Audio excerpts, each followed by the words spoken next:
Hezbollah और Israel के बीच की लड़ाई अब आर पार की जंग होती चली जा रही है। 26 मार्च 2026 को इजराइल और हिजबुल्लाह के बीच संघर्ष एक नए और ज्यादा सीरियस स्टेप में पहुंच गया है और यह चरण इतना ज्यादा गंभीर हो गया है कि अब हिजबुल्लाह ने ठान ली है कि अब आर पार होगा, या तो इजराइल को खत्म कर देंगे या हम फना हो जाएंगे। हिजबुल्लाह ने आज सुबह मिडिल इजराइल में, जिसमें टेल अवीव भी शामिल है, टेल अवीव इस समय लगभग ज्यादातर कंट्रीज जिन्होंने इजराइल से पंगे लिए हैं सबके निशाने पर हैं। कुछ दिन में हालात ऐसे होंगे कि टेल अवीव जो सबसे खूबसूरत शहर था वो मलबे में तब्दील हो जाए, वो खंडहर में बदल जाए। ये कहना गलत नहीं होगा, ऐसी तस्वीरें भी सामने आएंगी।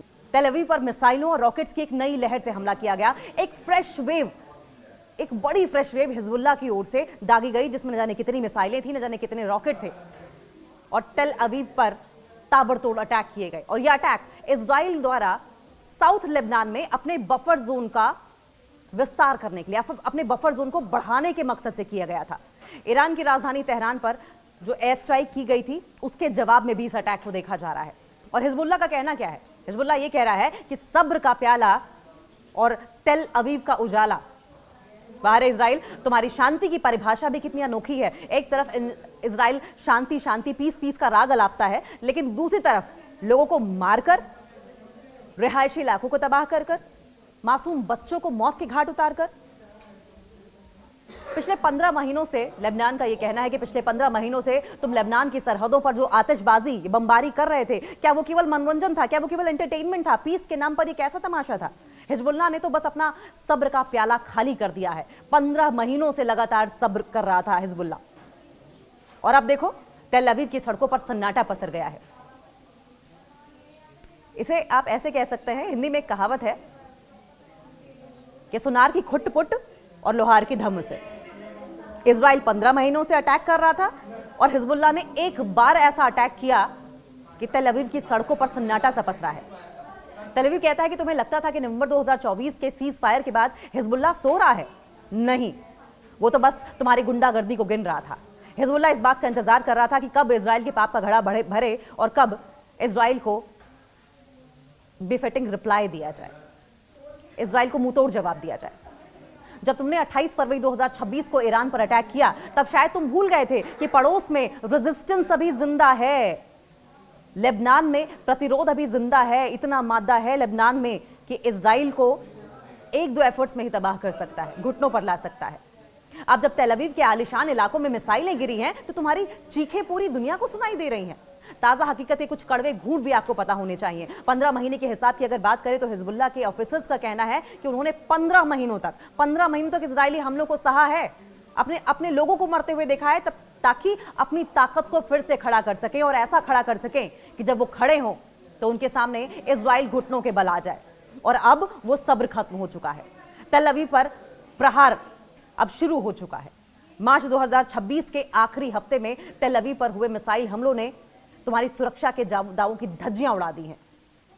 कहते थे कि इजराइल में सिक्योरिटी सिस्टम इतना मजबूत है, इजराइल की सुरक्षा इतनी मजबूत है कि वहां परिंदा भी पर मार नहीं सकता, कोई उसे भेद नहीं सकता। और हिजबुल्लाह की मिसाइलों ने इस सुरक्षा कवच को मिटा दिया है, इस सिक्योरिटी सिस्टम की धज्जियां उड़ाकर रख दी हैं। कहा तो यह भी जा रहा है कि तुम्हारे राष्ट्रपति आइजैक हर्जोग खुद मलबे का मुआयना करने पहुंच गए थे, ऐसी तबाही हुई है। क्या यह सबक इजराइल के लिए नहीं है? मैदानी जंग में बराबरी।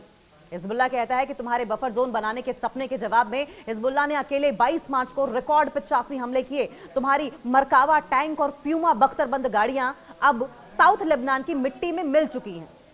और ऐसे ही न जाने कितने हथियार हैं जिनका दम भरता था इजराइल, वो सब मिट्टी में मिल चुका है।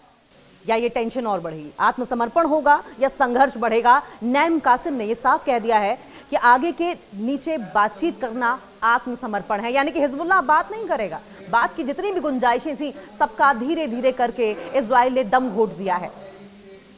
अब बातचीत की, सरेंडर की, सीज फायर की तमाम बातें बेमानी लगती हैं।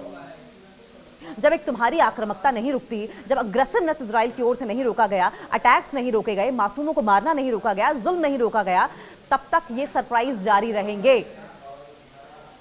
तो इजराइल अब रोना कैसा? जब तुमने लोगों को बेमौत मारा, प्यासा मारा, कोई भूख से मर गया, कोई बीमारी से मर गया, किसी के ऊपर मिसाइल गिरी तो उसके चीथड़े उड़ गए, किसी का घर तबाह हो गया, तो इजराइल अब किस बात का रोना? और ये कैसा रोना है? तुमने जो बोया था वही काट रहे हो। जो बोया बीज बबूल का, तो आम कहां से खाए?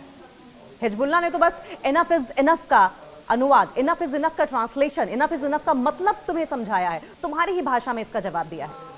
तेल अवीव में जो सायरन बज रहे हैं वो तुम्हारी 15 महीने की जाप्तियों का म्यूजिक समझ लीजिए आप। ये म्यूजिक भर है, ये वो मेलोडी है जो आप 15 महीनों से लगातार सुनाते आए हैं, और ये मेलोडी अब आज तुम्हें रास नहीं आ रही है। सुन सको तो सुन लो। और अगर आज की ताजा घटना की बात की जाए तो तेल अवीव पर अटैक किया गया। हिजबुल्लाह ने थर्सडे की सुबह, यानी कि आज की सुबह, मध्य इजराइल में, मिडिल इजराइल के जो मिलिट्री बेसिस थे उन्हें टारगेट करते हुए ताबड़तोड़ मिसाइलें दागी। तेल अवीव और आसपास के शहरों में हवाई हमले के सायरन गूंजने लगे। अब इस पर हिजबुल्लाह क्या तर्क दे रहा है यह समझना बहुत जरूरी है। इस ग्रुप के प्रमुख हैं नैम कासिम। नैम कासिम ने कहा कि हमले पिछले 15 महीनों से इजराइल द्वारा किए जा रहे उल्लंघनों, उनकी मनमानियों का जवाब है, हालिया आक्रामकता का करारा जवाब है। जो अत्याचार लगातार, जो जुल्म लगातार इजराइल की ओर से किए जाते रहे, ये उसका एक छोटा सा जवाब है। और इस छोटे से जवाब ने सबको सन्न कर दिया है, लाजवाब कर दिया है। इजराइल में सड़कें खामोशी से भरी हुई हैं, गलियों में सन्नाटा पसरा है। उन्होंने साफ किया कि आग के नीचे बात करना आत्मसमर्पण के सम्मान है, और हम बातचीत नहीं करेंगे। इजराइल की कार्रवाई की अगर बात की जाए तो इजरायली प्रधानमंत्री बेंजामिन नेतन्याहू ने अब ये डिक्लेयर किया है कि उनकी सेना लेबनान के अंदर बफर जोन को और गहरा कर रही है और लिटानी नदी तक कंट्रोल करने की कोशिश कर रही है। उनके एफर्ट्स ऐसे हैं कि लिटानी नदी तक इजराइल की सेनाएं पहुंच जाए, इजराइली फोर्सेस पहुंच जाए। अब अगर हताहतों की बात की जाए, कितने इंजर्ड हुए हैं और कितना नुकसान हुआ है इजरायलियों का, तो देखिए इमरजेंसी सेवाओं के मुताबिक आज सुबह सुबह की अगर बात की जाए तो हमलों में किसी के हताहत होने की खबर नहीं है, क्योंकि ज्यादातर रॉकेट्स को इंटरसेप्ट कर लिया गया था, इजराइल का दावा है। हालांकि पिछले कुछ दिनों से बॉर्डरिंग इलाके जो है, बॉर्डरिंग रीजन जो है, वहां पर बहुत जबरदस्त तबाही हुई है। हिजबुल्लाह का यह कहना है कि उन्होंने 15 महीनों तक पेशेंस रखा ताकि डिप्लोमेसी से, बातचीत से, डायलॉग से हल निकल पाए, कूटनीति को अवसर मिल सके। लेकिन इजराइल ने सीज फायर की शर्तों का पालन नहीं किया, सीज फायर की धज्जियां उड़ाई, समय समय पर अपनी सहूलियत के हिसाब से धज्जियां उड़ाता गया, जिसके कारण उन्हें अब यह कदम उठाना पड़ा है।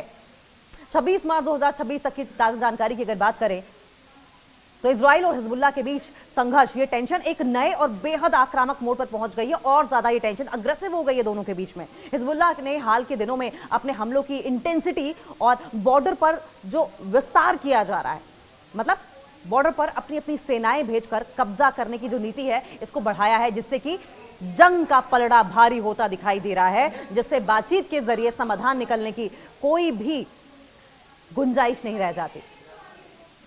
और अगर इस घटनाक्रम को पूरे विस्तार से समझें तो हिजबुल्लाह के हमलों में तेल अवीव पर मिसाइल से अटैक किया गया, और हिजबुल्लाह ने आज सुबह सुबह यानी कि 26 मार्च को मिडिल इजराइल और तेल अवीव में इजरायली सेना के मुख्यालय, इजरायली सेना का मुख्यालय यानी कि किरिया, और जो उनके दूसरे मिलिट्री बेसिस थे उनको टारगेट किया। सटीक मिसाइलें दागी थी, रिकॉर्ड तोड़ हमले किए, और पिछले कुछ दिनों में हिजबुल्लाह ने हमलों की झड़ी लगा दी है। अकेले 22 मार्च को हिजबुल्लाह ने 63 हमलों की जिम्मेदारी ली, जो अब तक का एक रिकॉर्ड है। हथियारों का आधुनिक इस्तेमाल किया गया हिजबुल्लाह की ओर से, एडवांस वेपन्स है उनके पास। हिजबुल्लाह अब तक न केवल रॉकेट बल्कि भारी संख्या में आत्मघाती ड्रोन्स यानी कि अनमैन्ड एरियल व्हीकल UAVs और लंबी दूरी की मिसाइलों का उपयोग कर रहा है। रिपोर्ट्स के मुताबिक उनके पास लगभग 25,000 रॉकेट्स का जखीरा अब भी है। तो इजराइल को अंदाजा होगा कि हिजबुल्लाह क्या कर सकता है। और सिर्फ बात यहीं तक नहीं है, बात यह है हमास, ईरान, हूथी, हिजबुल्लाह, कितने फ्रंट्स पर जंग लड़ेगा इजराइल, और अगर लड़ता भी है तो कब तक सस्टेन कर पाएगा। यहां इजराइल के जवाबी हमलों और उसमें अमेरिका की भूमिका का जिक्र करना भी जरूरी है। इजराइल के जवाबी हमलों की अगर बात करें, क्या काउंटर अटैक्स इजराइल की ओर से किए गए, तो हिजबुल्लाह के तेल अवीव पर हमलों के बाद इजराइल ने ऑपरेशन नॉर्दर्न एरोज को और तेज कर दिया। बफर जोन का विस्तार करना चाहा इजरायली सेना यानी कि Israeli defence forces south Lebanon में लिटानी नदी तक कंट्रोल करने की कोशिश करने में जुट गई। उनका टारगेट क्या है? हिजबुल्लाह के मिसाइल लॉन्च पैड्स को सीमा से दूर ढकेलना, क्योंकि हिजबुल्लाह के मिसाइल लॉन्च पैड्स अगर सीमा पर या सीमा के आसपास बने रहे तो उस इलाके में हिजबुल्लाह का जो दम है वो दिखेगा और इजरायली सेना का नामो निशान मिट जाएगा। एयर स्ट्राइक्स की अगर बात करें तो इजराइल ने बेरूत के दक्षिणी उपनगरों जिसमें दाहिया और बेक्का घाटी भी है, हिजबुल्लाह के वेपन्स के डिपो और कमांड सेंटर पर भारी बमबारी की। क्यों? क्योंकि उन्हें इस बात का अंदाजा है कि हिजबुल्लाह अगर वहां टिका रहा तो इजराइल के साथ क्या हो सकता है। ईरान पर प्रेशर। इजराइल ने हाल ही में तेहरान में हमास और हिजबुल्लाह के सहयोगियों को टारगेट किया, जिससे कि यह युद्ध क्षेत्रीय स्तर पर फैल गया है और अब इजराइल चाह रहा है कि डिप्लोमेटिक तरीके से प्रेशर में सबको लिया जाए, प्रेशर पॉलिटिक्स खेली जाए। लेकिन सवाल यह है कि जब जंग छिड़ी हो दो देशों के बीच में और बाकियों में जंग की आहट हो तो क्या प्रेशर पॉलिटिक्स काम करती है? इस लेवल पर तो कम से कम काम नहीं करती। अमेरिका की भूमिका की अगर बात करें तो अमेरिका इस संघर्ष में इजराइल का सबसे बड़ा सैन्य और कूटनीतिक समर्थक बना हुआ है, लेकिन उस पर युद्ध रोकने का भारी दबाव भी है। और मिलिट्री एड की अगर बात की जाए तो अमेरिका इजराइल को आयरन डोम के लिए इंटरसेप्टेड मिसाइलें और उन्नत बंकर बस्टर बमों की आपूर्ति जारी रखे हुए, लेकिन बावजूद इसके हिजबुल्लाह इजराइल पर भारी पड़ रहा है। हाल ही में अमेरिका ने क्षेत्र में अतिरिक्त युद्धपोत लड़ाकू विमान भी तैनात किए हैं। और अगर डिप्लोमेटिक एफर्ट्स का जिक्र कर ले तो अमेरिकी दूत अमोस होस्टीन की ओर से भी लेबनान और इजराइल के बीच में सीज फायर कराने की कोशिश की गई थी। वो लगातार कोशिश कर रहे हैं कि अमेरिका और हिजबुल्लाह के बीच में, लेबनान के बीच में सीज फायर हो जाए। अमेरिका चाहता है कि हिजबुल्लाह सीमा से पीछे हट जाए ताकि इजरायली नागरिक अपने घरों को लौट सके। वहीं हिजबुल्लाह का इस पर क्या रुख है? अमेरिका हिजबुल्लाह को एक आतंकवादी संगठन मानता है और ईरान द्वारा उसे दी जा रही मदद को रोकने के लिए कड़े प्रतिबंध लगा रहा है। सवाल यह है कि अगर इस तरह की टिप्पणी, इस तरह की बयानबाजी और इस तरह के उपनाम दिए जाएंगे, टेररिस्ट किसी कंट्री को कहा जाएगा, तो वो कंट्री आपसे वार्तालाप क्यों करेगी? आपसे डायलॉग क्यों करेगी? आपकी बात क्यों मानेगी? आप किसी को गाली दे दो और उसके बाद आप ये चाहो कि टेबल पर बैठकर समान बात कर ली जाए, ऐसा नहीं होता। और अगर इस वॉर की प्रेजेंट सिचुएशन की बात करें, कुछ पहलुओं पर और उसकी डिस्क्रिप्शन पर नजर डालें तो इजराइल की रणनीतिक जमीनी आक्रामकता यानी कि ग्राउंड इन्वेजन की अगर बात करें, हवाई हमलों से तो हिजबुल्लाह को कमजोर करना है। अमेरिका का अगर रुख की बात करें तो इजराइल की आत्मरक्षा का समर्थन करना, लेकिन फुल स्केल वॉर से बचने की सलाह दी गई है। ईरान का प्रभाव क्या रहा?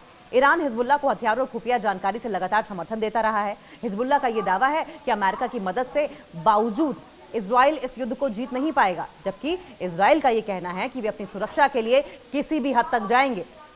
और अगर स्ट्रेटेजिक बढ़त की बात की जाए तो हिजबुल्लाह ये कहता है कि इनफ इज इनफ, बहुत हो गया, बस बहुत हो गया, इनफ इज इनफ। हिजबुल्लाह ने अपनी रणनीति में बदलाव करते हुए इजराइल को रक्षात्मक होने पर मजबूर कर दिया है। वो इजराइल जो पहले ऑफेंसिव खेल रहा था, अब उसे डिफेंसिव, मजबूरन डिफेंसिव खेलना पड़ रहा है। जमीनी जंग में कड़ा मुकाबला हिजबुल्लाह दे रहा है। दक्षिण लेबनान में इजरायली टैंकों मरकावा को निशाना बनाकर हिजबुल्लाह ने इजरायली सेना की बढ़त को धीमा कर दिया है। समझौते से साफ साफ इनकार कर दिया हिजबुल्लाह ने। हिजबुल्लाह प्रमुख नैम कासिम ने यह साफ किया है कि आग के घेरे में बातचीत करना आत्मसमर्पण है और वे बिना किसी सीमा के युद्ध जारी रखेंगे। और सबसे बड़ी बात यह है कि मनोवैज्ञानिक दबाव भी है। तेल अवीव जैसे सुरक्षित माने जाने वाले शहरों में लगातार सायरन बजने से इजरायली जनता के बीच में डर है। इजरायली जनता खौफ में है और नेतन्याहू को कोस रही है। इजरायली जनता के बीच डर और सरकार के खिलाफ असंतोष लगातार बढ़ता जा रहा है। और अगर आंकड़ों की बात की, मुख्य युद्ध सांख्यिकी की मार्च 2026 तक बात करें तो हमले का औसत की अगर बात किया जाए तो लगभग 39 से 40 बड़े हमले किए गए। लेबनान में हताहत होने वाले लोगों में 1094 से ज्यादा लोग हैं मारे गए हैं। जो विस्थापित लोगों में लेबनान में लगभग 10 लाख लोग घर छोड़ने को मजबूर हो गए हैं। ये जातियां पिछले 15 महीने से हिजबुल्लाह झेल रहा था, लेबनान झेल रहा था, और अब जाकर हिजबुल्लाह ने ठानी है कि इजराइल को मुंहतोड़ जवाब दिया जाएगा। और पहले ही जवाब में इजराइल चारों खाने चित। इजराइल में नुकसान हुआ है। उत्तरी इजराइल के शहर पूरी तरीके से खाली हो गए हैं। इजराइल से लोग अपना घर छोड़ छोड़कर भागने को मजबूर है, लेकिन जाएं तो जाएं कहां? हर तरफ से तो नेतन्याहू ने पूरे इस देश को युद्ध की आग में ढकेल रखा है। किस कोने में जाए? हर कोना इस वक्त युद्ध की जंग में जलता हुआ नजर आ रहा है। कहां मुंह छुपाएं? और ये सब नेतन्याहू और डोनाल्ड ट्रंप की देन है। तेल अवीव में बुनियादी ढांचों को नुकसान हुआ है तो हिजबुल्लाह ने यह साफ कर दिया है कि पिछले 15 महीनों का जो पेशेंस था, सब्र खत्म हो चुका है। इजराइल द्वारा ईरान और लेबनान पर की गई हालिया बमबारी के जवाब में हिजबुल्लाह अब इजराइल के अंदरूनी हिस्सों तक पहुंचकर उसे भारी नुकसान पहुंचा रहा है।